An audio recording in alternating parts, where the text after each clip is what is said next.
You're listening to a Galactic Network podcast. For more, go to gncast.com. We're the ElseNerds.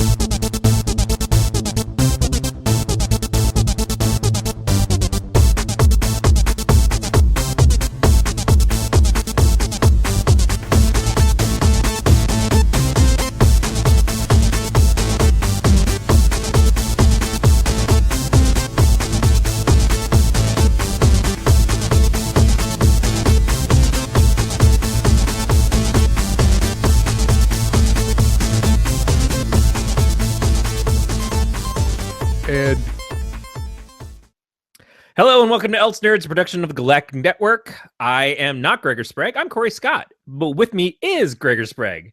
And for all info on this show, including show notes, subscription links, you can go to ElseNerds.com. And for other Galactic Network programs, you go to gncast.com. On ElseNerds, we are probably going to spoil some stuff. We are definitely going to swear. And this week, I know what our ElseWords topic is, and we're going to drop some shit on you. So let's start it off. Gregor, how you doing this week? I'm doing pretty good. I got a promotion. Yay. Yay. Also by default, because I'm the only one at Target Mobile at my store. So yay. They couldn't promote the plant. It's one of those things where they pay you more because they need you to do everything. Yes, exactly. I get it, but that still rocks. You know, it's still something that you get to say that you got promoted. So the next job you go to, you get to list what your position started at and where you moved up and everything else. It does show that they put trust in you. Yeah. I worked at a place called Fat Man's Fish Fry in Grand Rapids, Michigan, and it is exactly what it sounds like. It was two fat guy owners running in this fish fry place. And I basically went in there and would separate fish that had been sitting in a bucket and throw it down the line to the next guy who would bread it and put it into another bucket. That was my job. I got promoted doing essentially the same thing, but it was like, that was my first job where I got promoted, and it was a big deal to me. And it was overall, it was a good job and good fish. So they're still open. Did you get? Is it okay? Cool. I was going to ask that, but did you get promoted to the guy who caught the fish that you separated? No, I've never been a catcher. I've always been a tosser. And there's the show title, folks. But here, let's get into the news. And the first bit, I was waiting to see stuff because I saw this on Monday. And I was honestly, like, at work, I was waiting to see update. Not gonna happen. But there's talks of a Batgirl movie in the DC extended universe, the extended universe. You know, the same universe that has Batman versus Superman, the Batman, all that stuff, and it's gonna be directed by Joss Whedon. Now, it's not 100% official. He's nearing a deal to write, direct, and produce on the untitled Batgirl pick for Warner Brothers. But yeah, and there's no one else attached to this at all. There's no other producers, no other. Well, it also came out of nowhere. It's not like anybody's been talking about, hey, so this Batgirl movie we're working on needs a director and stuff. Like, we have movies that have been on the docket for a year or two that have gone through multiple directors, that don't have scripts, that hands keep changing, that people keep saying, is this going to happen or not? Like, ain't nobody got faith in a Cyborg movie at this point, I think.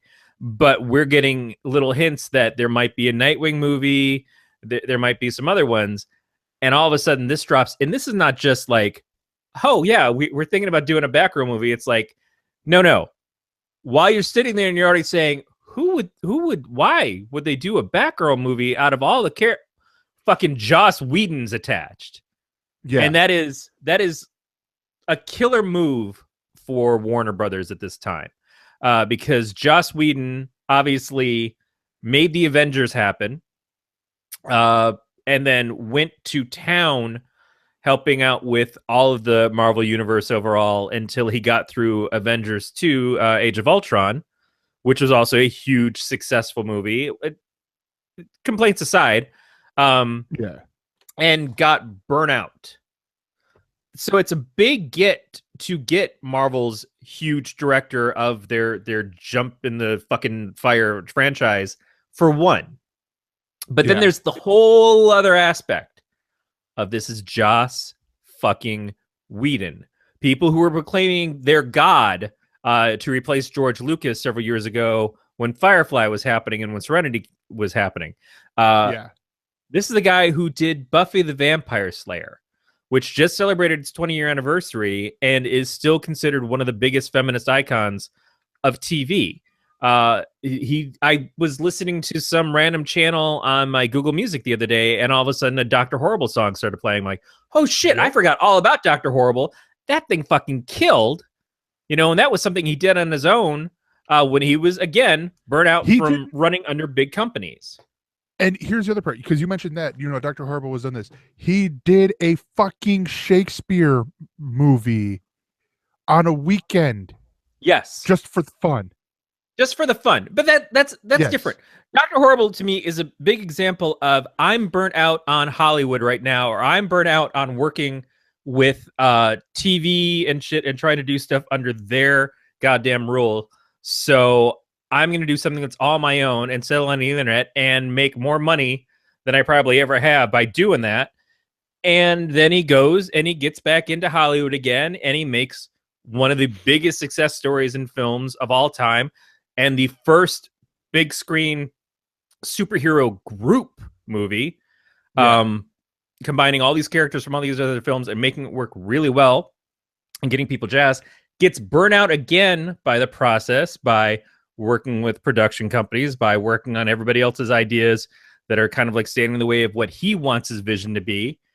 We haven't even mentioned Cabin in the Woods, which is another thing that was just kind of like subverted of, hey, we're going to do this little horror movie and see how it goes. Not a huge success in the theaters, but one of those things that people have picked up on it and realized that they loved it a lot more as it's gone along.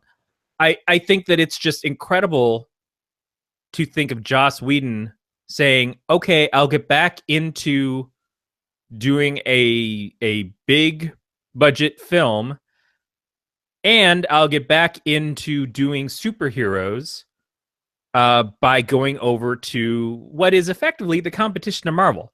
I don't think that that's his thought process on it. I think it's like they came to him and they said, we're having some challenges with our superhero cinematic universe. We're looking at some new voices. We're looking at some new talent. We're looking for some new ideas, but we're looking for people who we think would be good making these kinds of movies. And obviously you are. And if we have the right property for you, and another thing to keep in mind is Joss 10 years ago was working on Wonder Woman. Yeah. And that fell apart again because he couldn't get agreement with the producers on it. And he's just like, fine, I'll just walk away. And the person who was his choice for Wonder Woman wound up in the Avengers movies. And that's Kobe Smulders. So it's like, yeah, let's see if we can get Joss to do this. So it's not inked. Everybody who's talked about it has said, we're not 100% sure about all of this yet. But nobody who's heard it has said, what a terrible idea. It's weird because it's one of those things that makes absolute sense. I'm actually going to read Beat's statement he made before Evan joined us. He goes, WB's is just as original as always, doing quotes of like two different guys. We need a guy like Joss Whedon was for Marvel. Well, let's get Joss Whedon. Great idea. I mean, it's that sort of thing. Like, I mean, this is it because if you look at just the DC extended universe stuff, they launched with Man of Steel, followed by Batman vs Superman, Dawn of Justice, and Suicide Squad, which won an Oscar. And then they have Wonder Woman, Justice League, and then Aquaman, all with dates. Like there's times where they're going to be coming out. And some of the things that because they have this big long list of movies that they've got scheduled from now until 2022 or whatever. but that seems like that's falling apart quicker than, a drunk guy pulling out a tile of or a Jenga tile. And so, I mean, it seems like, okay, let's do this. Let's look at this a different way. Let's look at this more like what Marvel did with, we need, like, what would get a director, what would he want to do? And all that. Like, I mean, even the Batman movie is falling apart here. Because, I mean, we went from Ben Affleck writing it, starring in it, directing it, to, oh, well, he's just going to direct it and star in it, to, oh, he's not going to do, he's just going to star in it, to the people going, well, is he going to be leaving it? And stuff like that. And it's just, at this time, it's like, I feel like this is DC really starting to get the right idea here of not focusing on this big, trying to do this big universe and just go, let's tell great stories. Yeah, I mean, that's the thing is, you have to, if you want to create a cohesive cinematic universe, and I can understand absolutely why you do and why you should and how these things need to coexist. And so you have to take into account, well, if we get a Batgirl, how is she going to relate to J.K. Simmons as Commissioner Gordon, who's being introduced in Justice League this year? How is she going to relate to Ben Affleck as Batman? How are we going to make this all work? And it's a question that you have to say to Joss, we know that you got a little burned out working in an extended universe. Are you going to be okay with doing this? And I think it's a matter of how much carte blanche are they giving him to control of the character and stuff, and trusting him that it will work with everything else when necessary, but not necessarily in his own movie where he's got to establish his own things. Now, if this comes out fast, it conceivably could come out before the Batman movie that's being worked on by Affleck and Johns and everybody else. So it could be more of our first introduction to a lot of the staples of Gotham City than anything else. It could be our first introduction to a lot of the characters from the Batman universe.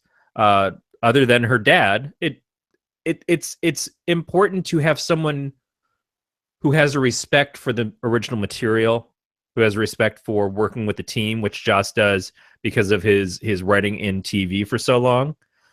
He's always had a huge staple of writers, very talented people that he's trusted and have trusted him and has a good working relationship with creatively.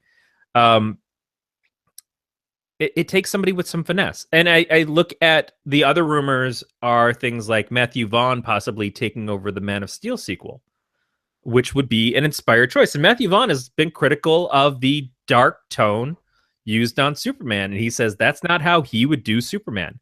And maybe that's why they go to him, because everybody keeps saying, oh, well, Superman's too dark and he's too dour and he's not Superman enough. Well, maybe this is the kind of thing that helps fix that, because if if you got Joss Whedon, you can have dark, but he's going to interject comedy. He's going to interject emotion other than just angst, grit in your teeth. Because he doesn't stay in one tone for too long. Even his darkest films have lightness to them. And it's what makes them enjoyable, because it breaks up tension when it needs to be broken up, but then it brings the tension back when it's supposed to be there. I really want to see this as a positive sign. I hope that this happens. It was one of those things when I saw the story hit, it was right before April Fool's Day, and I was like, time zones make me scared for this. But I really want it to happen. And there's been no outright denial, which I think is great. But it's just it's working in any kind of big company thing like this is always scary and intimidating and tough to dot all the I's and cross all the T's. So I hope nothing fucks it up. We're seeing rumors of casting. One of the big lead potentials, I don't know her, but she's from The 100 on CW, which makes a certain degree of sense. I don't know anything about her acting, but I think that she could be good, and under Joss's tutelage, she should be great. So we'll see. We'll absolutely see what happens. I mean, I honestly, I hope that this does go through with things, because if at the very least, for like I said earlier, for it to open up for DC to see, oh, how do we make successful movies? Get the right director, get the right people involved, not just go by people who have made us, decent amount of money.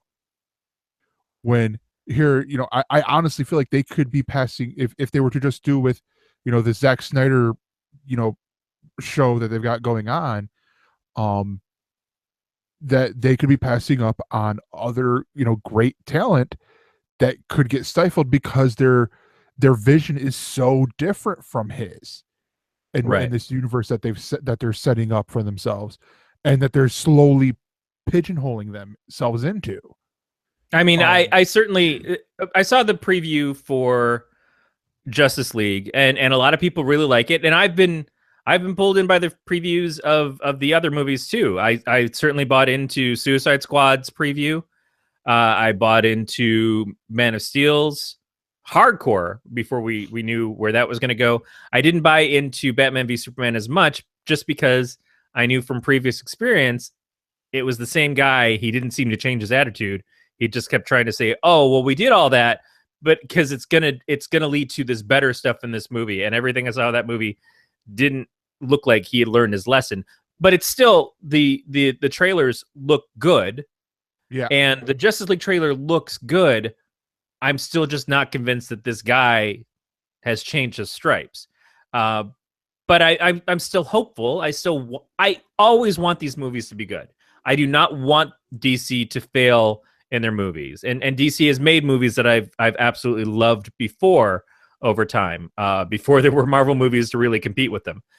I don't wish them any will. I really hope that this is a sign that we're getting things that are going to start going towards a direction that I can enjoy as well as everybody else, hopefully. But certainly Barbara Gordon is one of my favorite characters.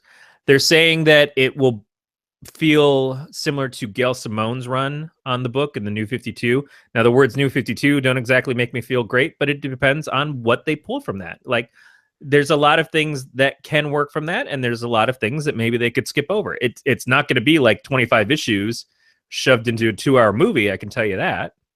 Yeah. Now, I didn't hear that part, but it's all rumor conjecture anyways. Yeah. And that gets me a little worried, because where I loved Gail Simone's run on Batgirl, I loved the Babs Tarr, Cameron Fletcher, I forget the third guy. They're doing Motor Crush now, their run, with the Batgirl of Burnside. I really like that over it. I like that a lot too. Visually it was very different. Tonally it was certainly different. My big thing is someone said this on Twitter today. I randomly saw a tweet, and that was basically, I would love to see a movie, a Batgirl movie where the Killing Joke has nothing to do with it in any way, shape, or form, and maybe never even happened.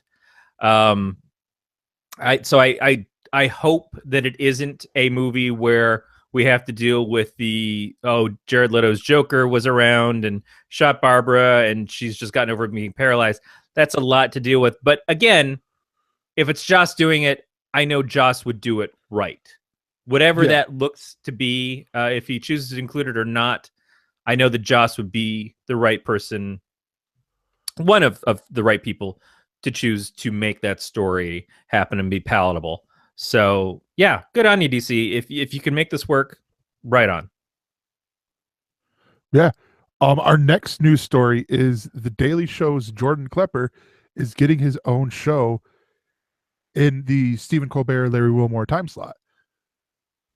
Excuse me. So this is something that I've been wondering forever, for the longest time, what was going to happen. Because we all know that, The Daily Show has been a huge success. It's what, 20 years now, I think it's been on the air. Close. Yeah, I mean, and we've seen two spin-offs of it, one very successful, one not so much, with the Colbert Report, and then the other the show that wasn't as successful with the nightly show. And it looks like Jordan Klepper is going to be filling in that 11:30 time slot this fall. Yeah, and Klepper's character on the Daily Show lends itself more to a Colbert than Wilmore did. Wilmore did his show basically being himself. Colbert played a character that felt. That's what made a difference between what he was doing and what Jon Stewart was doing. Jon Stewart, you watched, and you got the very liberal. I don't think I'm speaking out of turn by saying this. The very liberal viewpoint that Jon Stewart has, which frankly I pretty much agree with most of the time. And then you had Colbert play a faux conservative, and do it as a caricature that a lot of conservatives would watch and buy into what he was saying and not realizing the humor that was being played there. But Faux Riley, good job, Pete. The thing with Klepper is I think Klepper can do something similar because his character is not often serious. He always seems to be doing this kind of subverting humor-wise from the back and forth he has with Trevor Noah and what he had with Jon Stewart when Jon was still on the air. I'm not going to say that Klepper is my favorite of the correspondents on the show, and most of the correspondents that I like aren't even on the show anymore. Many of them left. Jessica Williams would have been a big choice for me, either replace Jon on the show itself or to have a spinoff. Another one. I can't even think of them all right now. My brain is blanking. But Klepper is good. But you're right. It is too bad that Wilmore's show wasn't more successful, and it's hard shoes to fill. It's one thing to say that the Daily Show continues on, and it's just a new person in the Daily Show's seat, and that itself showed some struggles switching from Jon over to Trevor.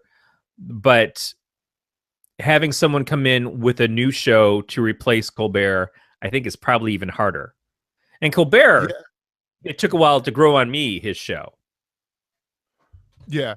So, okay, I'm going to read this quote from the article, and this is from the press release. Klepper's show will look to embrace and define the chaos of our country by channeling Klepper's steadfast attitude that institutions are to be trusted less than the lies of the mainstream. Did I say lamestream? I meant mainstream media. And he'll surround himself with a hand-picked team of contributors contractually obligated to reinforce his singularly correct worldview. So yeah, it sounds like this is going to be more Colbert Report, less nightly show, which I honestly welcome, and I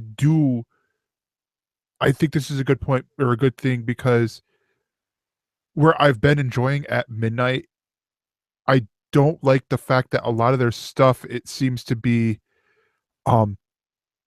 like a little bit like they're forcing a political side on or a political thing on these. It sounds as out of hand as Jimmy Fallon doing it now. Yeah. Jimmy Fallon has been losing numbers, losing stream since Trump's election, and a lot of people felt like he was too soft on Trump when he was on there. And Colbert, since going back to more of his Colbert Report persona, has been picking up numbers, although not in the demographic that makes the most sense to advertisers. But he is gaining for the first time, and so Fallon is trying to do more political stuff. I saw him doing a commercial the other night where he's talking about the guests we're going to be on, and then he said, "And we're going to talk about Trump this in the opening monologue." And I'm like, well, you're really pushing that you can do political, and I don't think you can, because I don't think that's his shtick. So it depends on who it is. If you have political humor leanings, we can tell. No, yeah, definitely. but yeah, I mean, time will tell. I'm honestly excited because it does seem like Comedy Central is, is testing a lot of the grounds for shows in that late night time slot. Because I know Moshe Kasher's got something coming up. Corey got a little verklempt here. I wish I had that SNL joke memorized like I used to. Did you just see Madonna? Is that what happened? Barbara. Yeah. You're gorgeous. Yeah, Barbara, that's right. Gorgeous Barbara. Yeah. Sorry, I sneezed, then all of a sudden my voice just said, I'm just gonna stop. Yeah, you need to have somebody who can actually run these things. The people I was thinking of besides and yeah, we've got people who spun off from the show, like Samantha Bee, whose show is fantastic. John Oliver's show on HBO is absolutely great.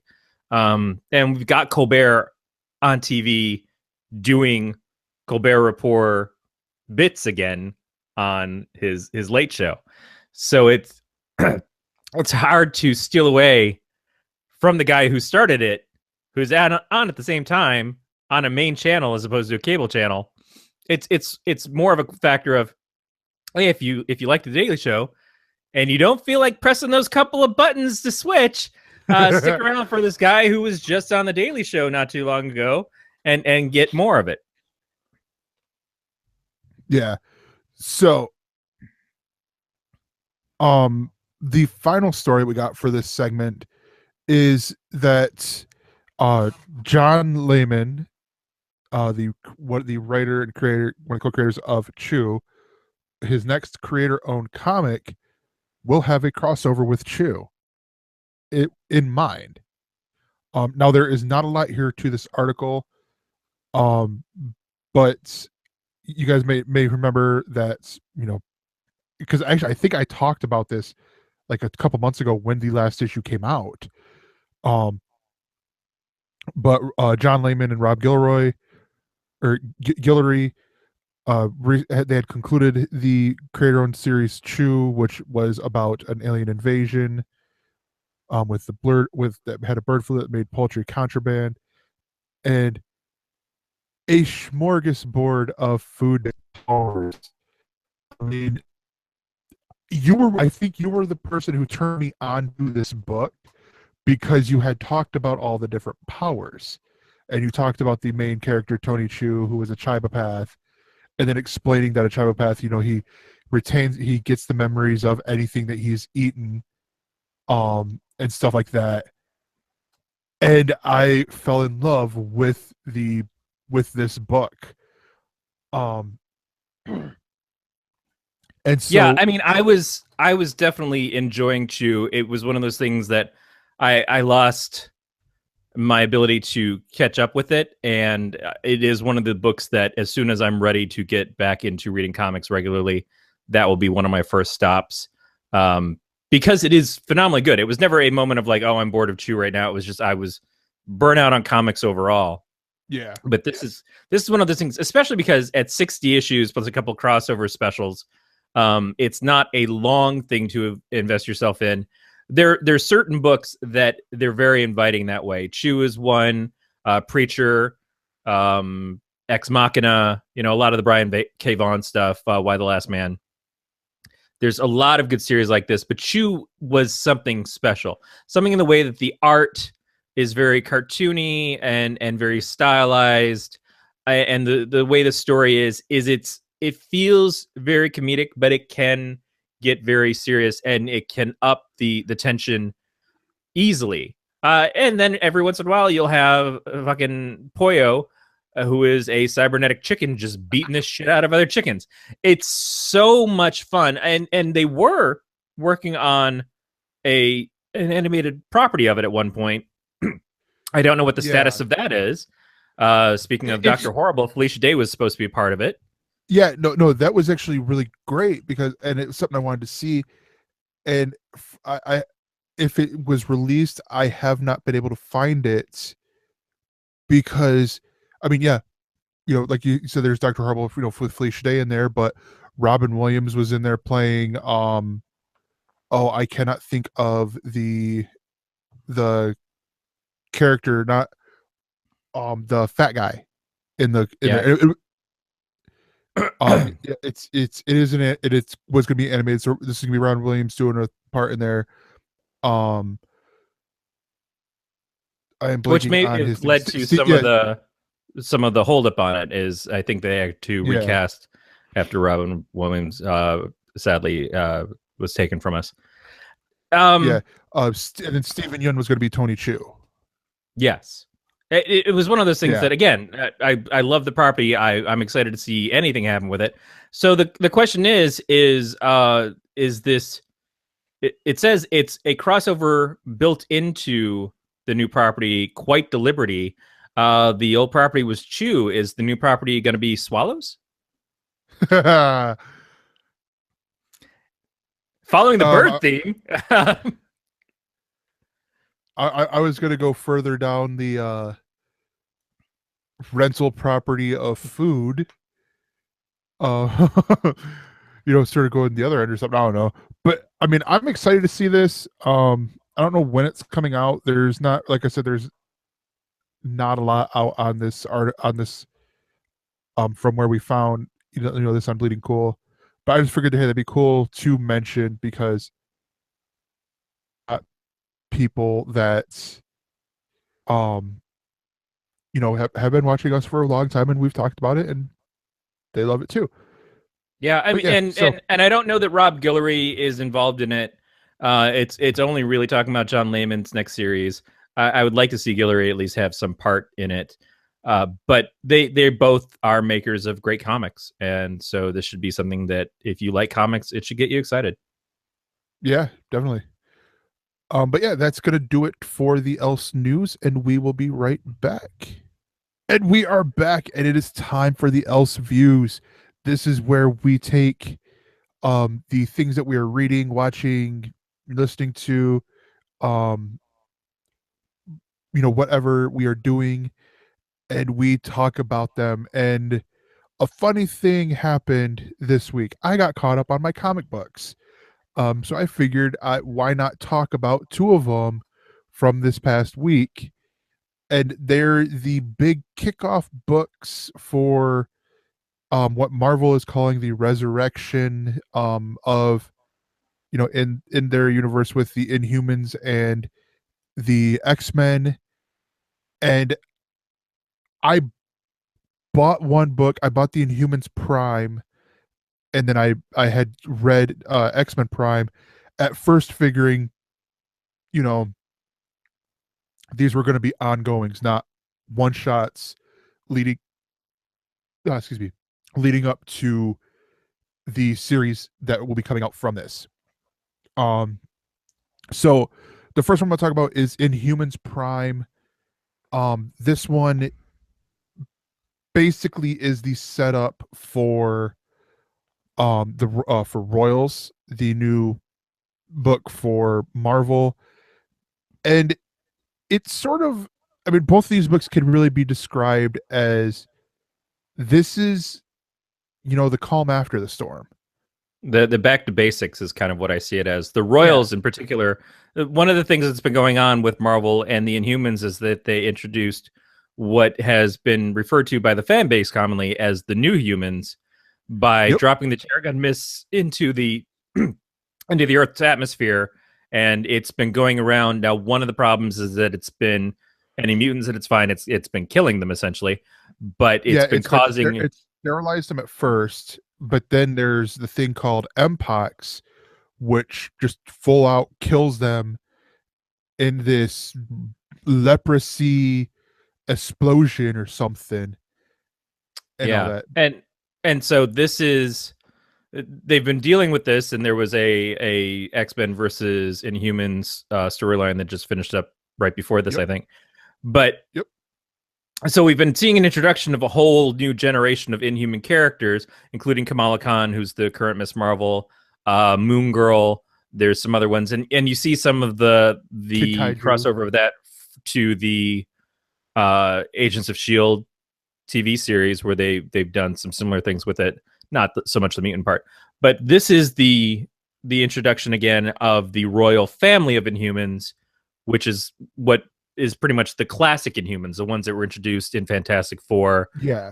The characters like Black Bolt and Medusa and Karnak and all of those, Lockjaw, which is also what we're going to be seeing coming up in an ABC series, which is going to hit the big screen first. They're going to do an Inhumans movie that will be essentially the first 2 episodes of the new show that will lead into the series being on ABC. Yeah. No, yeah, definitely. But I mean, and I'm blanking on, and I could probably just click the links and figure out who wrote these things. The X-Men Prime read like a classic,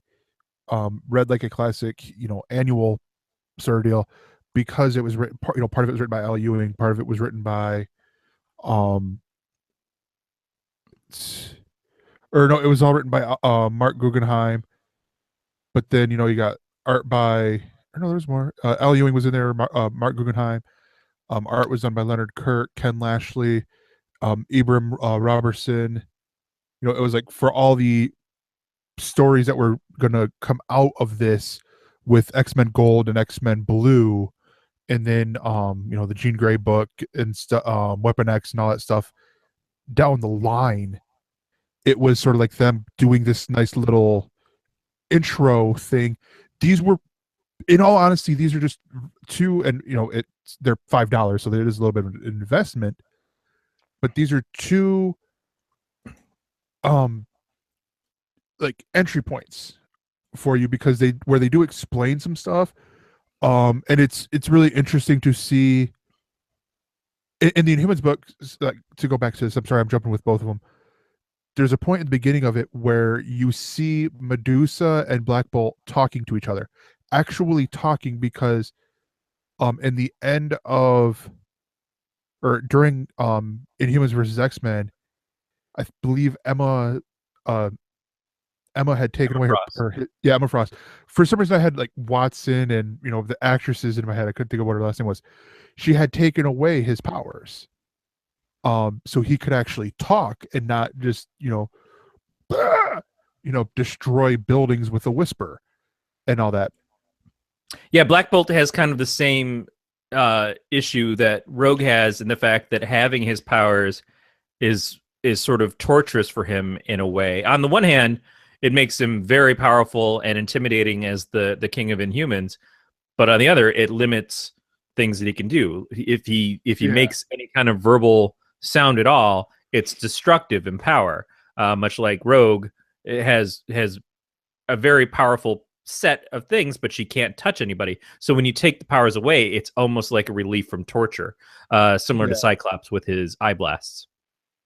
Yeah, and the other part that I will add real quick with this, because it was so sweet seeing that, and even Al Ewing in the writing of the book, he had said, Medusa had said, this is sweet. We can actually talk with you responding back and not me having to interpret looks and all that. But there was, in the Charles Soule run on Uncanny Inhumans, there was this little mini story arc that they did with an Inhuman called Ahura, where her kids, Celeste and Tristel, gathered the memories essentially of all of these people who knew her, and they all thought, oh, she's just trying, or they're trying to cope and have stuff to remember her by. Well, then they had the Inhuman reader, who anything he reads he can make real. He read this all out to make another version of her, and in that you see her thought bubbles where she's saying she can hear him, because one of her powers is that she could hear really well. But with this, it got so, because everyone's like, oh, it's like she could hear my heartbeat and stuff like that. So now her powers are she can hear their heart, her hearing so good that she could hear everyone's heart beating and stuff. But she could hear him, with his mouth closed, doing the talking thing in his throat, like doing a really quiet whisper. I don't think it could be destructive, but I'm like, that's amazing. That you could get that in depth. But like I said, with the Inhumans, they're doing a big setup with this. Setting up for Royals and then Black Bolts, and I forget there's a third book. But one of the things that they had in here is they had the trial of Maximus, because he did all this stuff to start out.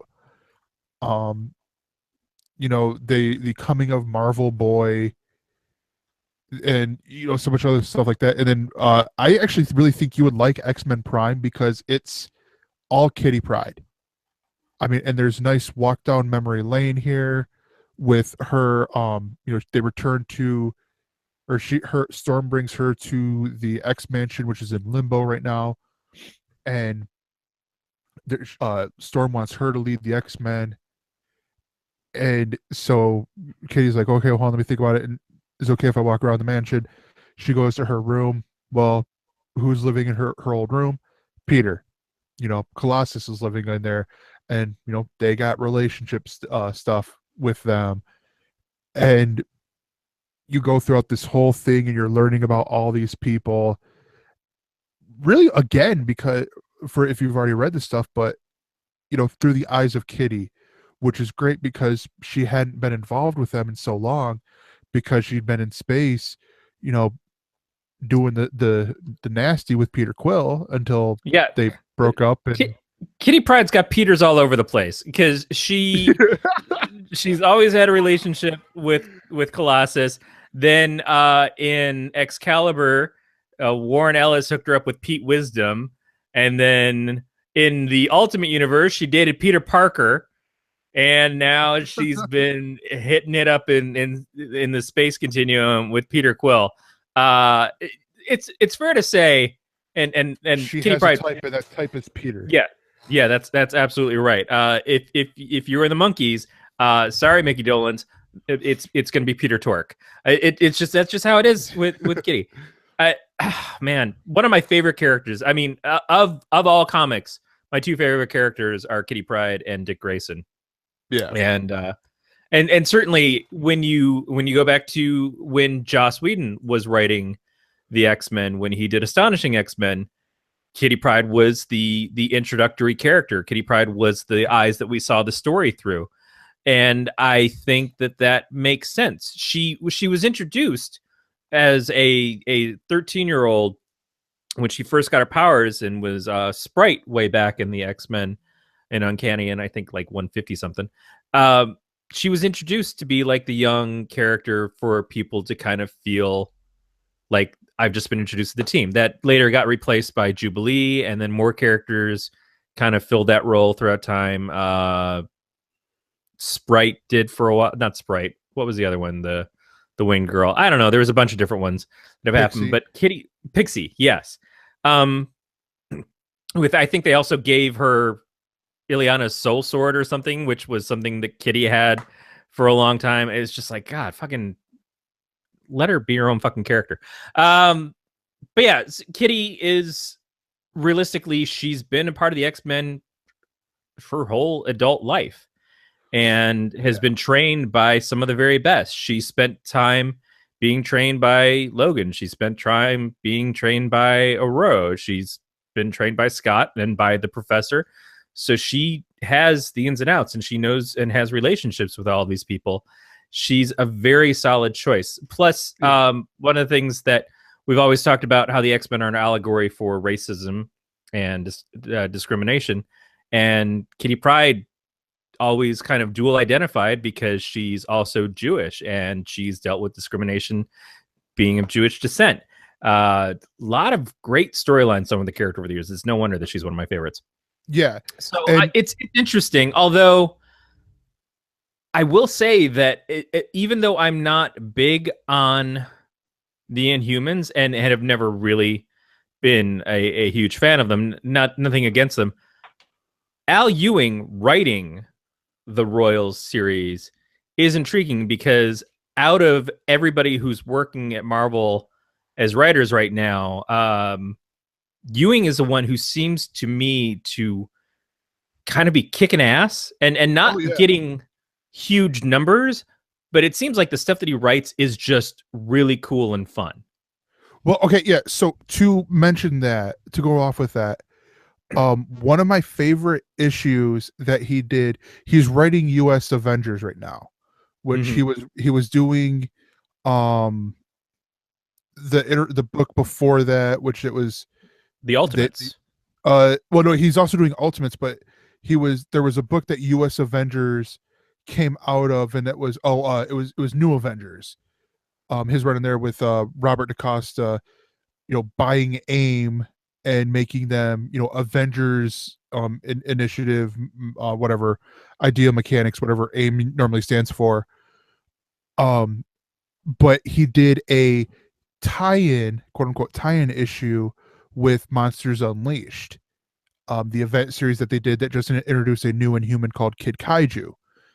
And in there, he did it like it was, and it's a standard 24-page issue. And he did the whole thing like it was mini comic books with the to be continued. Like you get through reading like 3 pages, and it has to be continued in ... Turn the page. It's the cover for the next issue, going from the characters. And I'm like, this is so brilliant. Like, it's just so great. It was the last issue of Inhumans, I believe, or not Inhumans, US Avengers, I believe US Avengers number 3. If I'm not mistaken. I mean, that guy, again, I'm not really into the comics right now, but that is a guy that I feel like he's going to get a lot of my attention when maybe I'll subscribe to the Marvel Unlimited app at some point and start catching up on all his work, because he's got a lot of stuff that has been very enticing.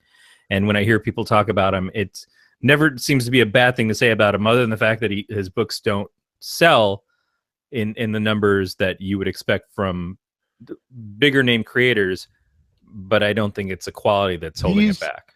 He's easily the hardest working man in Marvel writing right now. Well, he sounds like he's having a lot of fun.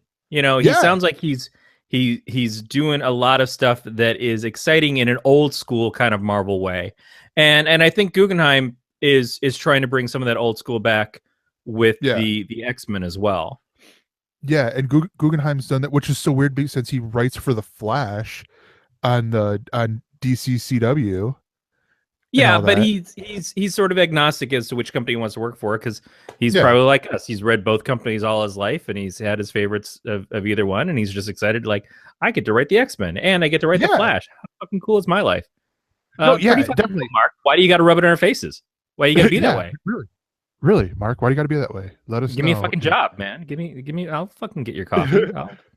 I'll give you oral. Damn it! I was gonna get his coffee. Well, then you can do the oral pleasure. No, I'll let you do that part. But no, I mean, honestly, these are setting up for stuff that is so good. And honestly, be checking out, if you are watching this or listening to this later, be checking out Galactic Radio, because I will have my picks throughout the coming weeks. And they're sure to include, actually, I know this week is going to include Royals #1. But there will be other things that will be involved there, other new comings from Marvel and stuff. But that's enough about me. Corey, I hear a funny thing happened on Adult Swim. Yeah, and funny in the sense of, like, I had no idea what the hell was going on. So it's Saturday nights are usually when I will prep for Podcast of Terror, because we normally record on Sundays. But this week we had to move it to Monday because Matt is selling and buying houses. Matt's got some shit going on with his life. So, and thank you to my ElseNerds pals for being willing to move the show to Tuesday for me. But Saturday night, I was like, all right, I got free TV time. I don't want to throw anything on that I'm going to take too seriously. Reruns of Rick and Morty are going over on the Adult Swim. I will pop that on. And it was a season 2 episode. It was, I think, episode 3 from season 2. And I'm watching it and I'm like, God damn, I don't remember any of this shit. And I'm pretty sure I've seen all the episodes. I'm like, oh, this is fucking weird. And so I'm like, okay, it must be one that slipped through the cracks. I'm also trying to figure out time-wise where this lands with other stuff, because it's like it ends with some shit going down. And I'm like, this doesn't feel right for where the last season, and certainly not for episode 3 of the last season, because the end of this episode, it seems like episode 4 is going to be like completely different from anything that I've seen as well. And then episode 4 is supposed to play right after it. And I start watching, and it's the beginning of the same episode. I'm like, some shit's going down. And I figured out pretty fast, because I hadn't caught the first episode of the same fucking show. From the beginning, I came in like 5 minutes in, enjoying the lovely stylings of Nathan Fillion as one of the aliens on there. And I realized, oh shit, this is the 3rd season. They're playing the first episode of Why does nobody know about this? Apparently the internet knew. The internet had blown the fuck up. The internet. No, here's the weird part about that. The internet had known, but like I'd seen like, you know, Philip DeFranco, he had posted that no one clicked on his link because they thought it was an April Fool's joke. Right. So at first it was like everyone like, and it is. It's an April Fool's joke, because one, if you think the hour after these things are playing that you're going to suddenly see Family Guy and American Dad reruns, nuh-uh, you're getting 4 hours of fucking Rick and Morty of this one episode done over and over again. Let me also say, from a advertising standpoint, some also weird shit. One is Samsung has their new Galaxy S8 commercial out. Yeah. They have one commercial which is kind of lengthy, which is, we are the makers of shit. You tell us you can't make something, and we're fucking making it. And it's a cool commercial. Then they have this other shorter commercial that is just basically the outline of the phone and shit happening that's like in the phone but outside the phone, because the phone is edgeless, and it's like your world has now been expanded because of this edgeless screen. And that commercial, those two in particular, but that commercial with the phone edgeless 15-second thing plays 4 times in a row. Variations of it, like one's with fish, one is with some shark and a guy swimming. One I think is probably just cum shots. I don't know, but it was like, God damn it, they played the fuck out of these Samsung commercials, except when they were playing the other commercials. And I'm going to talk about the commercials as much as I'm talking about the show, because that's how much I fucking saw these commercials. The other set of commercials they were doing all night were the Carl's Jr. / Hardee's commercials, where they've introduced Chip Eston as Carl Hardee Sr., coming in and whooping his kid's ass and saying, all these fucking commercials you've been doing for the last 10 years with supermodels in bikinis eating our burgers, that's all bullshit. We're getting back down to the basics of the food. Now, this commercial plays like a fucking music video because it's 5 minutes long. And they play a shorter version of a couple of times too. But essentially, again, these are the commercials we're getting the whole time. Samsung commercials, Carl's Jr. with Carl Sr. now commercials, over and over again every break. And it's a lot. Now, I appreciate them basically saying, oh, we're gonna do all the advertising for your new Rick and Morty's and everything. It's kind of funny to me, though, because one of the big things about the Rick and Morty episode is his unending quest to bring back a special sauce for Chicken McNuggets, a Szechuan sauce that was only made in 1998, relating to the Mulan Disney movie that had come out at that time. And it was only out for a short time, and it's all he wants is his fucking sauce back. So in the show that Carl's Jr. is advertising on, they also did the Rick and Morty Carl's Jr. ad, which is fun. But in this show, they pretty much put a whole bunch of shit into McDonald's for a show that was advertised almost semi-exclusively by Carl's Jr. And McDonald's shit has been blowing up ever since this episode. Because everyone's like, yeah, you should bring back the Szechuan sauce. Like, most of us don't even remember that shit existed. Or we've now imagined that we remember it, much like we remember the Shazam movie starring Sinbad, where he was a genie that never fucking existed. Except they did an April Fool's joke about that too, and it kind of does now. Anyway, Rick and Morty. Really good episode. Really great to have the show back. Really great way to follow up on where they left off in the last season. Last season ended dark. It ended at a dark place. It ended in a bad place for Rick. It ended with a bad place for the family. So knowing the context is important when you're watching this episode. Don't miss the first 5 minutes because it kind of breaks it down for you going in. But it does it all right. I mean, it's consistently the great show that it continues to be, and it gets pretty crazy throughout. And I don't want to spoil it for people. I think you can still see it on the internet, maybe. And I hope you can. If not, it's going to be on in a few weeks when they bring the new season out completely. But goddamn, the show is genius. And I also have to say that I listen to the Harmontown podcast quite a bit. My podcast habits pretty heavily feature My Favorite Murder and Harmontown, which are both on the same network, Feral Audio. Slumber Party is another one that I listen to that's actually got me into that network, but they're not doing a lot right now because Georgia Hardstark is so occupied with My Favorite Murder and doing tours and stuff for it right now. But it amazes me because the guy who does the voice for both Rick and Morty sounds exactly like Dan Harmon. It is crazy. Justin had been on another podcast on Feral Audio last week, I think. And in the bit, he does Rick's voice and he does Morty's voice. But when he does Rick's voice, it's like, I was just listening to Dan Harmon 5 seconds ago. That's fucking Dan Harmon, but it's not. He's doing an impersonation of Dan Harmon to a fucking T, and Dan Harmon's in the goddamn room helping make the show and also does one of the other voices for the show. So it's fucking weird and mildly annoying. Yeah. It just messes with my brain a little bit. Messes with it just a tad. Yeah. So this is where I get to tell you my plans for Thursday have evolved and changed a little bit.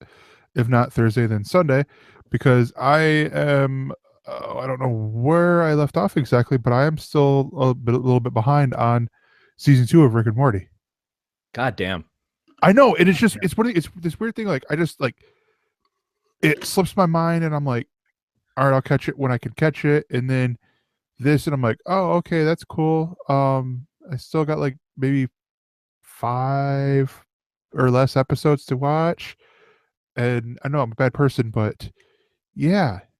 No, you're not a bad person. It's one of those things like Rick and Morty for me started out like, okay, so this is what we're gonna have instead of Community now, and I'll have to deal with it. And at first I didn't get it, and the belching really kind of freaked me out and like made me uncomfortable a lot. Yeah, because it's like being on here with you. It's the wet belching. It's the wet vomity belch that gets to me, and he does it a lot. He does it a lot. I can't because there will be vomit in one of those things eventually. Absolutely. It just sounds like I've had GERDs. It's painful. Because I feel connected. But the first episode of the show was okay. The second episode was genius, and I'm like, holy shit. I think the second episode might have been the one where the dogs take over, and I'm like, holy fuck, this is great. And it was easily up there with things like the I don't know, the Halloween episode of Community, or when they had the pillow fort versus the blanket fort, like that kind of shit. It's like this level of thought process is just holy shit. And then the next episode was okay again. I'm like, okay, so it's going to be consistent. But then the next episode was fucking genius again. I'm like, and it got stronger as it went along. It's not like it was that inconsistent. It became more and more consistently amazing. And the second season was just all throughout. I can't think of a throwaway episode from the second season. Although I felt like for a second there that I was watching an episode that I must have seen before, and I couldn't remember why I couldn't remember it. Yeah. This was such an amazing comeback for the show. Such an amazing payoff for the end of the season 2, where things had gotten left. And it is it is like you hate when the show's not on. You hate that you have all these huge spaces in between. We feel like that one with Sherlock. I used to feel that way with you about Doctor Who until Doctor Who was like not good. But like this show is again, it's one of those things like I can't wait for this to come back, but I'm just grateful that we get what we get because it's just so genius when it's happening. Venture Brothers is another one. Like Venture Brothers comes back once every 3 years or something like, holy shit, fucking Venture Brothers is the greatest show on earth. And then it's gone again. And it kind of like, it touches you in the morning and walks away. 2 snaps and a circle. I just fucking die watching this. I just think it's so good. And I could not be happier. Yeah. I hope Dan Harmon talks about it on the next Harmontown. About how much you could just die and you can't. I just want him to reach out and cut my balls and just know that they are spent. All right, well, that is going to do it for the ElseViews, and we will be right back. And we are back, and it is time for the ElseWords. This is our discussion topic, the main enchilada of our show. And this is straight up chimichanga. This is This is gonna break some shit down. So, this is gonna be very interesting, because we are going to talk about the Marvel Retailer Summit. And how could we not? Yeah, I mean, because we're a financial podcast, so of course we'll talk about this. But there's some parts in here that I honestly feel like were, that really should be addressed. That we could talk about, because the big thing that came out was that what's his name? Sorry, dog decided he wanted in, and he just busts in like a little jackass. The Marvel Senior Vice President of Sales and Marketing, David Gabriel, he had made a quote that said, "People don't like diversity. People don't want, they want the core characters back, not." Speaking of belches from earlier, they don't want diversity and all that stuff. And I read the update, the fixing of that quote, and this makes sense. But they talked a little bit about there's a new initiative called Generations that was revealed in the summit, and it's a way for to set people's minds at ease, that the core characters will continue. But I want to read something here, and I'm actually going to read it like throughout the whole thing, because it's a topic that it's an anecdote that Axel Alonso gives fairly regularly. He goes, I tell the story all the time. He said, "My wife is Korean. I've got a Korean nephew. This Korean American kid couldn't sleep at night. At 4 a.m., he's looking at the ceiling because he just found out the new Hulk is a Korean American kid. He's terrified he's going to be the next Hulk. I had to get on the phone with him and tell him, you're okay. First of all, it's not a curse. And second of all, there could only be one Hulk. But put down that phone and settle down for a minute. Just let it settle in for a second." This little kid suddenly identified with the Hulk in a way he had never before. He'd seen the Hulk before. He liked the Hulk. He liked Captain America, but now suddenly he can actually imagine himself as the Hulk. I think that's a cool little story. That's all Axel Alonso. I emphasize some of the things in there, and that's where I feel like a lot of people sort of got like misinterpreted some things that were said about legacy characters. Well, no, a lot of the stuff started out with David Gabriel and his comments. Let's elaborate a little bit on what he actually said. When asked, he said there was a big shift in the entire industry, and there were a lot of factors behind things changing at Marvel. And one of the things that they were hearing was that diversity was not appealing to some of their older fans. Diversity of the characters and things were causing the sales to slump. Now, they also said things about the election causing sales to slump. They said some stuff about DC causing their sales to slump. I don't remember exactly all of the context of that. But what people were hearing, and what crossed a lot of blog sites, clickbaity headlines, was that basically this guy is saying diversity in comics doesn't sell. It doesn't work. And that is not what he actually said. What he said is, these are things that we've heard.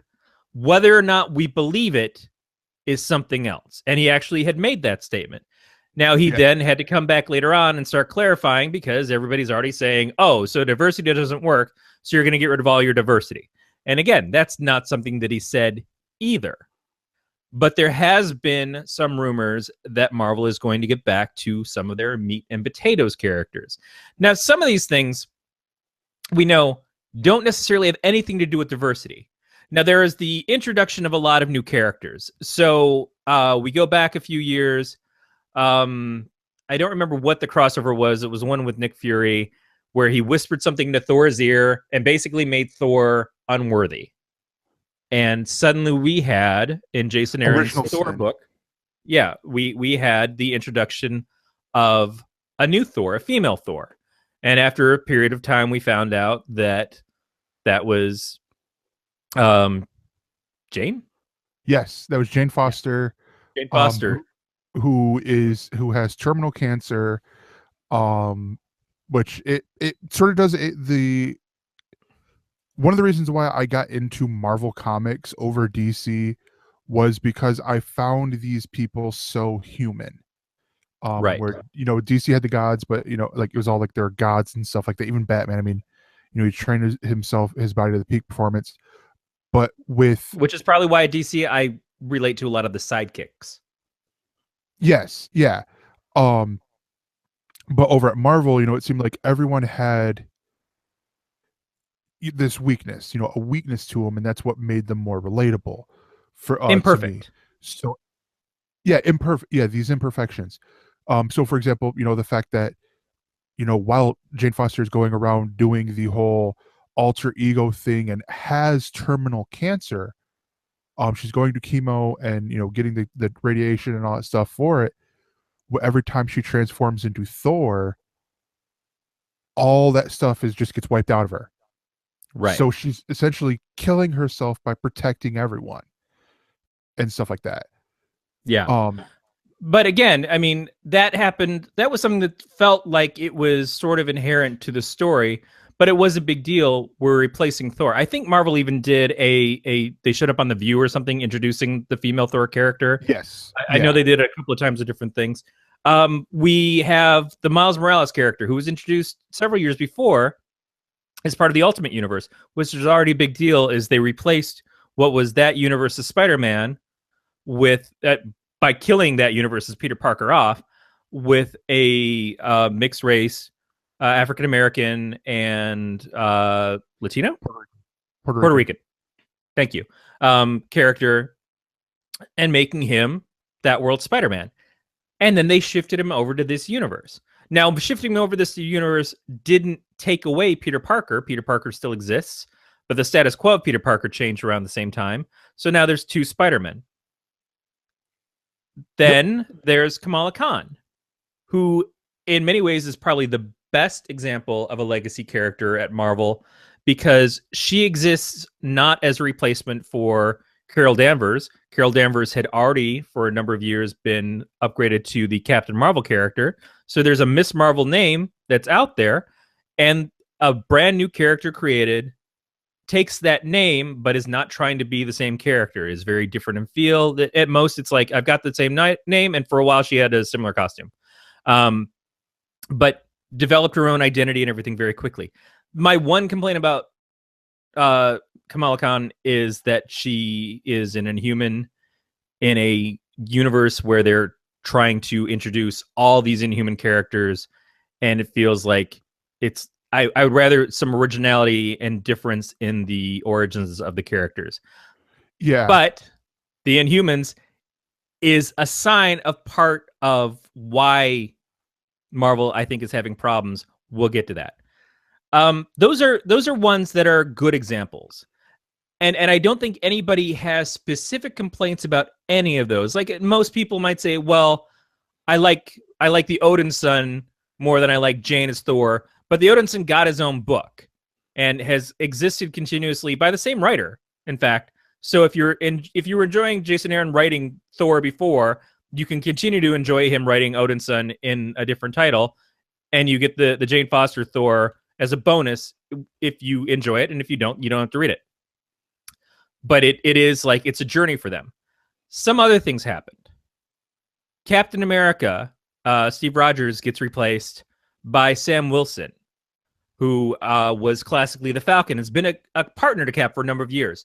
It's much the same as if Bruce Wayne had given up being Batman, and instead of having Dick Grayson take over, which is what happened before when Bucky, as the Winter Soldier, took over as Captain America.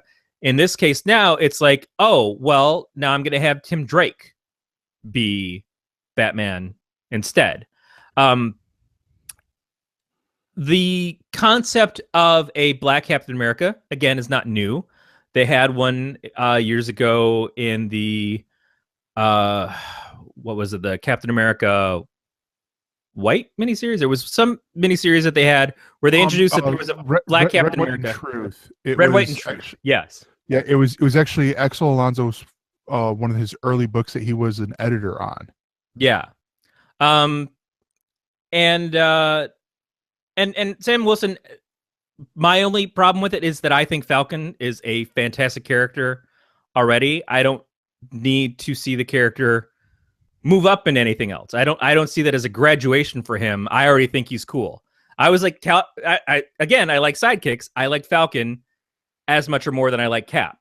And I always dug his costume and everything too. The old 70s cheesy red with the white V-neck shirt and everything. I don't know why. I just did. Then we got into some other strangeness. The replacing Tony Stark with a 15-year-old African-American girl who is a super genius who created her own armor. But then to do that, they basically off Tony Stark. He's also gotten replaced by Victor Von Doom, who is a white guy who's got a lot of history in the universe. So if having white people around is your, like, I need this to enjoy these books, there's still some white heterosexual dudes around in all of Marvel's universe. You're not really missing too many. What was the other one? Iron Man, Cap, Thor. I know that there's one more. Hulk. Yes. So Hulk with Amadeus Cho, which is what I mentioned with the quote. Oh, Lord. The Hulk one is, in many ways, I think, the biggest example of doing something wrong for maybe the right reasons. Not so much that Amadeus Cho, who is, again, a character that I really dug. I found a love for that character when the Hulk book was taken over by Hercules.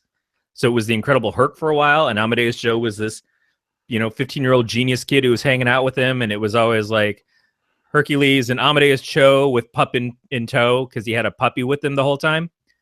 I thought that book was great. I thought the character was great, but in some stupid-ass Civil War sequel, they randomly have Bruce Banner get shot by Hawkeye, and that's not a crime, apparently, because Bruce Banner might have become a bad person in the future and done shit wrong based off of the visions of some character that nobody had any fucking idea who he really was. And that also did a lot of damage to the Carol Danvers character at the same time in a lot of people's opinions. It was a poor story to make something happen. And then to follow that up, they take Amadeus Cho, who is, again, a character that already has an established ability to be in the books and is cool in his own right. And they say, oh, well, let's make him the new Hulk. So person of color, teenager, let's throw that out there. And then She-Hulk becomes the new Hulk as well and gets all her anger over from her cousin because she couldn't stop it from happening and she's all pissed off now. It's that one, honestly, with that one, because this is where I'm gonna be like, wait, hold up here before you go, because you're not reading comic books. I'm definitely not. Where she's she's in the book called Hulk. She hasn't hulked out once yet. This is I would say more of the getting into the classic Bruce Banner aspect of this, where she is dealing with all that anger, so she doesn't want to, because she's not going to turn into Jen Walters, just taller, green, buff and stuff like that. She's gonna rip arms off and But that is the complaint of people: is we had the Hulk and we had She-Hulk, and She-Hulk was very different from the Hulk, and she was her own character.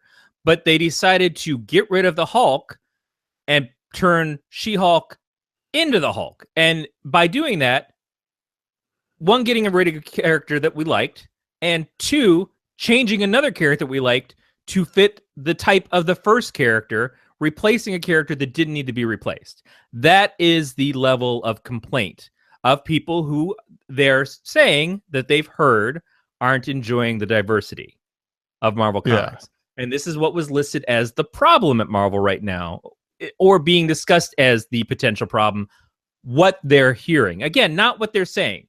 Marvel very much believes in diversity. Now, some people have claimed Marvel only believes in diversity in as much as it makes them a buck, and they will turn like a dime on diversity if it stops working for them. I don't believe that. I don't believe that because one of Marvel's big problems is no characters can succeed in a book if they're less than 20 years old.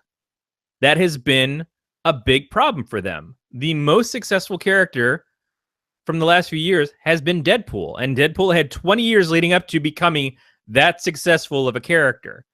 But everything else that's been introduced new has been a much harder sell. So putting other people into the togs of Spider-Man and putting them into the roles of Iron Man and putting them into the roles of Thor is, in their eyes, the best way to introduce characters. Now, that is not technically true, because like we just said, yes, Kamala Khan is called Miss Marvel, but it's not like Miss Marvel has had a book called Miss Marvel in probably 20 years in and of itself.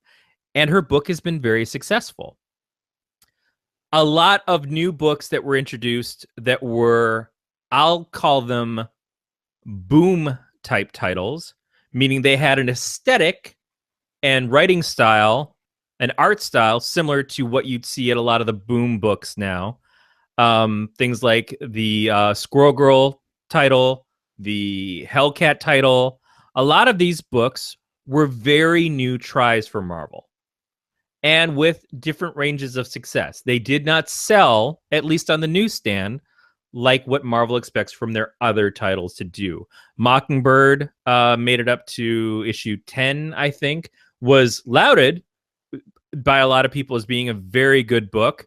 And I think right about the time that people were really discovering it, about the time that the t-shirt cover came out and everybody flipped out because it said something along the lines of "ask me about my feminist agenda," and the F word on the internet just seems to break fucking Reddit like a 4chan dick.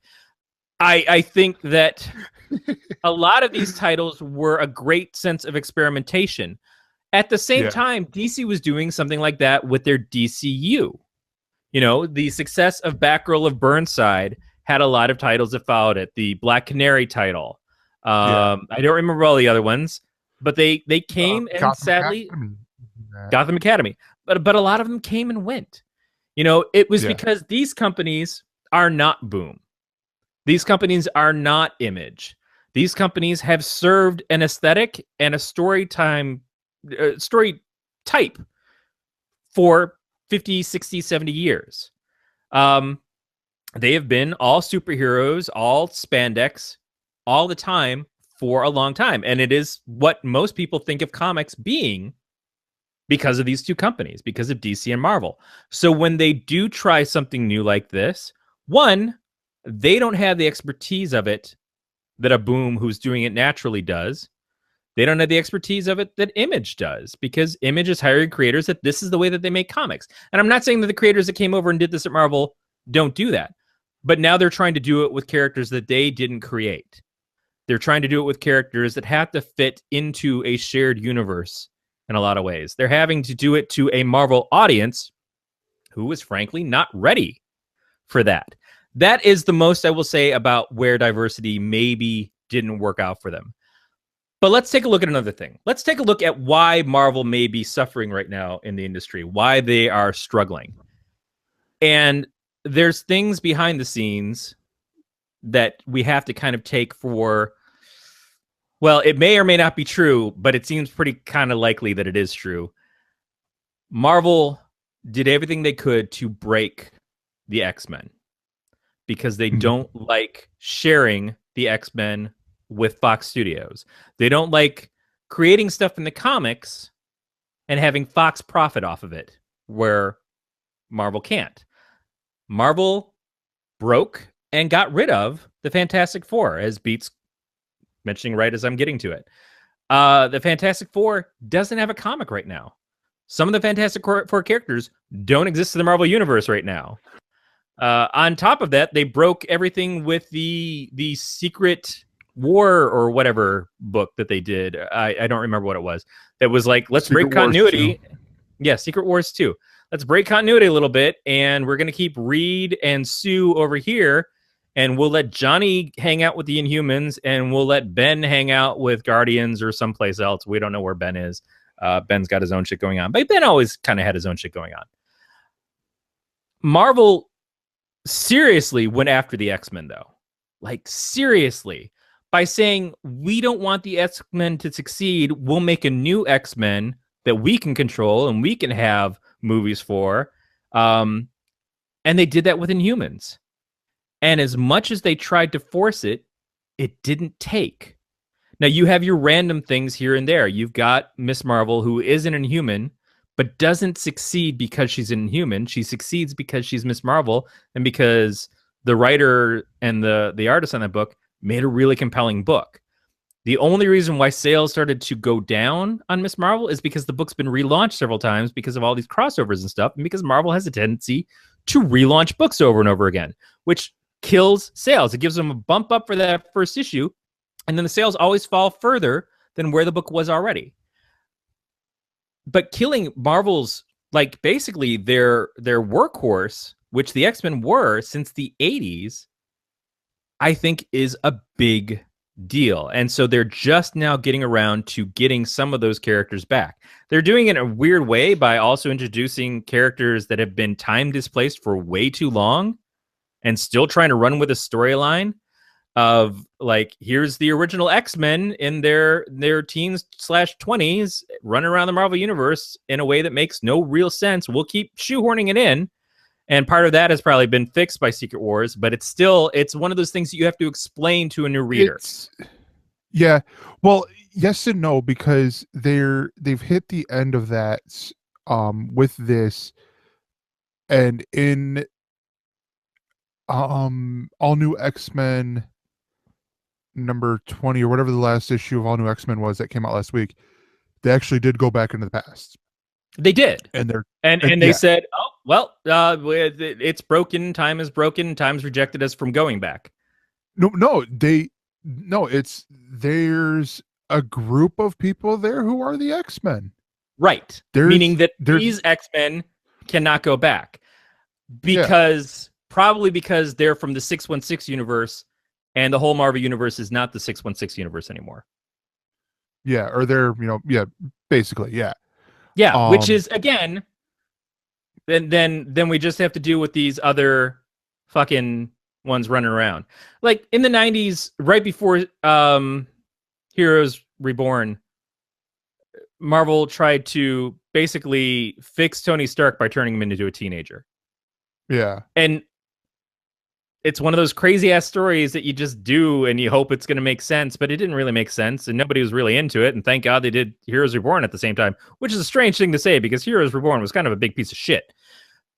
But still, that's kind of the thing, is if I walk into a comic store as a fan of the movies, if I walk into the comic store as a fan of Marvel Comics from 10 years ago, let alone 20 years ago or whatever, I'm going to be pretty fucking confused by trying to figure out why there's a 17-year-old Cyclops hanging out with this group called the Champions, when Cyclops is older and with Jean Grey and is in the X-Men.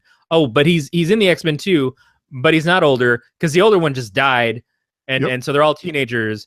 And Angel's got fire wings now, and Iceman is apparently gay all of a sudden because Jean Grey told him that he was, and then told older version of him that he was, and he's like, yeah, you're probably right. And I don't have a problem with the fact that this guy has probably always been gay. It's been hinted at more than enough times in the comics, and a lot of people are really upset, like they're changing Iceman to change him. Even though now we kind of understand that Iceman doesn't have a history with his other Iceman, but he's getting his own book. So this is, to many people's eyes, this is doing diversity in the wrong way. Even if you say, I don't like diverse characters, I just want white heterosexual men, who I again argue, they're all over the fucking place in the Marvel Universe. You cannot walk anywhere without bumping into a white heterosexual male. Be careful on the bus, people.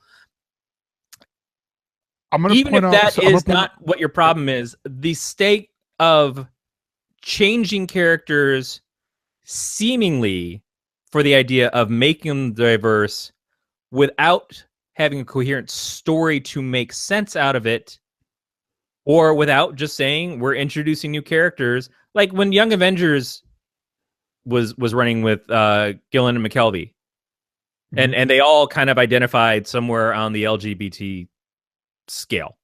It worked because they were all new characters. It worked fine, but there is a problem of, do we want a diverse universe that we have to shoehorn in, or can we do things more naturally? And the other part of it, and I think the bigger problem of it, is not that all these new characters are existing and are in the books and stuff. It's that when the originals are not in the books, like, it's okay for me to say that Sam Wilson is Captain America, but maybe my preference is Steve Rogers. Well, Steve Rogers is still there. It's just that he's Hydra Nazi. That's weird. But I'll tell you what, in the 80s or 90s, if that storyline was happening and he was still the only Captain America, people would have been sort of okay with it. They would have been upset. They would have been like, what the hell's going on? But they could have accepted it mentally. But what they're seeing is, okay, so I get new Cap, who is maybe not my favorite, or I get old Cap, who's now a completely different character and makes no sense to the history as I understand it. So I don't have my favorite Captain America anymore. In Iron Man, I get Iron Man Von Doom, or I get Ironheart. But I don't get Tony Stark, who is maybe the guy that I like. And, oh, by the way, we just recently killed War Machine stupidly. So I can get where that's coming from. But I don't think at all that that's Marvel's intent. No. Marvel's intent is to sell you comics. Marvel's intent is to sell as many people as many comics as they can.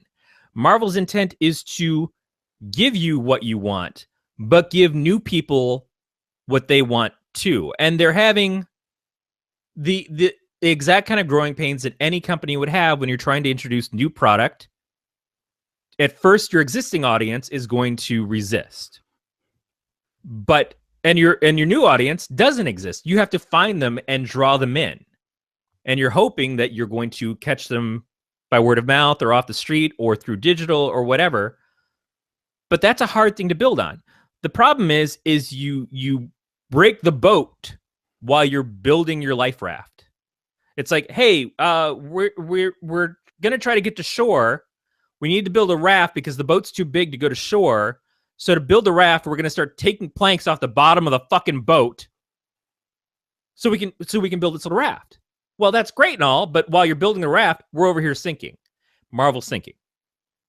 And that's what they're experiencing right now. Retailers are not saying we don't like diverse books. A lot of retailers are saying we absolutely love diverse books. Yeah. What Marvel wants to hear versus what's being said are two different things. And I think what Marvel is refusing to hear is that the stories have not been good, that the cost of entry for comics that have gone up to $3.99, $4.99, $5.99, in some cases $9.99 for a single comic, which is actually a pretty good value when you consider the amount of pages in it. That is keeping people away. The events that go on and keep repeating and don't actually finish anywhere, but disrupt the extenuating books. Yeah. Are wearing down users. So I think... So I want to hit on that real quick. I want to expand on that because I was flipping through that. And Axel Alonso had mentioned in here that when he came in as editor-in-chief, they did AVX, and he suggested multiple artists and multiple writers, and that Dan Buckley went Red Hulk on him. It's because it's not the way we do events, and so they're smartening up about the events books, where they're going in a lot of ways what DC did with the Batman and Robin Eternal, where you have multiple writers, multiple artists, where we do a weekly book. But is that always the right choice? So here's where Buckley came from, and I kind of, I'm old school, so I kind of agree with that.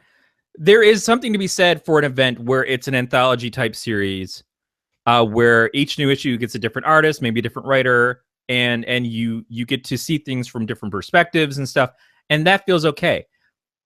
My problem is when you have events and you make we're going to have Mark Miller write this and Steve McMillan's going to draw it. Great. I don't like Mark Miller, but Steve's art is fantastic. Can't wait to see that. Issue 4 comes out and there's Steve on a couple of pages and then fill-in artists for the rest of it. By the time issue 6 comes out, Steve's not on the book anymore. So you got pulled into this event series that is all supposed to be one long storyline and have consistency. And we know by the end on most of these events that the artist isn't going to make it all the way through. People are frustrated because it feels like bait and switch in that.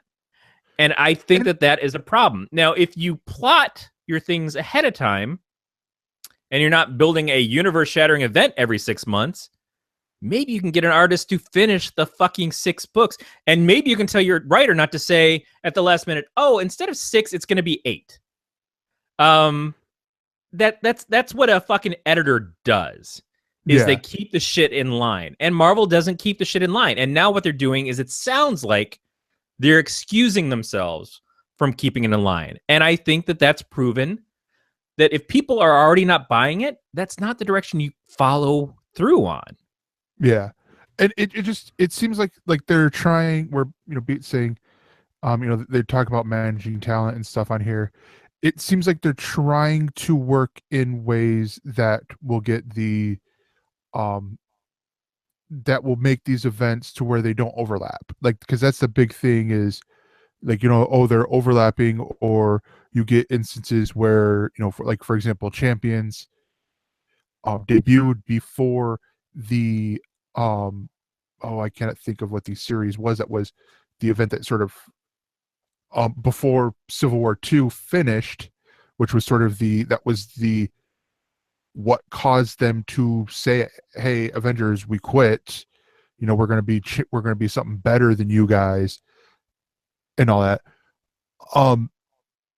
I will say, since we are running long on this, we'll leave the art of the URLs, the links to it's a 3-part article thing on there, and it is a great read to look at. They hit everything from Marvel trade pricing, securing the talent, event fatigue and timing of events.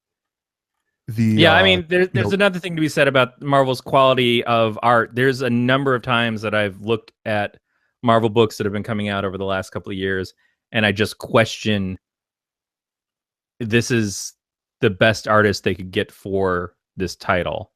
Now, I love stylized art. I love Humberto Ramos. I love Chris Bachalo. Chris Bachalo, one of my all-time favorite artists, and his run on Generation X with Scott Lobdell when they co-created the title, it stands out in my heart as one of my all-time favorite runs of any comic. And his art is heavily stylized. The character's very skinny, oblong, weird. And I totally dig that. Ramos, I really liked his stuff when he did Crimson at Image. Was fantastic. I loved him, I think, when he was doing Impulse over DC. So the right book he works really well in. But part of the problem with consistency of artists is that if I get someone like a Greg Land, who's not a favorite artist of mine, but let's say Greg Land is doing a book, and I get 2 issues of Greg Land, and then I get an artist who looks very cartoony versus Greg Land's artwork, which looks very photorealistic. I'm gonna have a problem with that. I'm gonna have a problem because the consistency is off, especially if it's in the same storyline. Of like, but this is not how Cap looked. This is not how any of the other characters, the supporting characters, look last issue. Like Sharon Carter's hair is completely fucked up from last issue, and she looks nothing like the same character. It's very confusing. That consistency matters.